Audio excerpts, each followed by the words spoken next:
स्वामी समर्थ. आता तुम्ही म्हणाल अधूनमधून तू श्री स्वामी समर्थ असं कसं काय म्हणतेस, तर तुम्हाला मी एक माझा छोटासा किस्सा सांगते.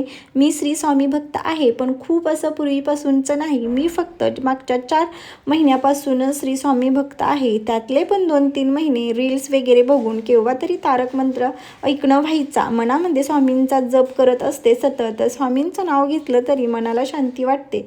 छोटे मोठे प्रॉब्लेम लगेच सॉल्व्ह होतात. सतत आमच्या घरामध्ये जे वाद व्हायचे ते देखील आता होत नाहीत. आम्ही गुरुवार देखील पाळतो. आमच्या आहोंना दररोज नॉनव्हेज लागतं, ते देखील आहो गुरुवारी पाळतात. खरं स्वामींना जर आपल्याकडून सेवा करून घ्यायची असते तर स्वामी आपल्या आयुष्यामध्ये नक्कीच येतात. हे सर्व मी पहिल्यांदाच करत होते. अजून काय मी स्वामींची मूर्ती घरामध्ये आणलेली नाही. माझी अशी इच्छा आहे की मी स्वामींची मूर्ती अक्कलकोटवरूनच आणावी. हे स्वामी देखील लवकरच जी इच्छा पूर्ण करतील. हे सर्व कोणामुळे घडून आणलं ते देखील तुम्ही नेक्स्ट व्हिडिओमध्ये नक्कीच बघा. तर इथेच व्हिडिओ एंड करते.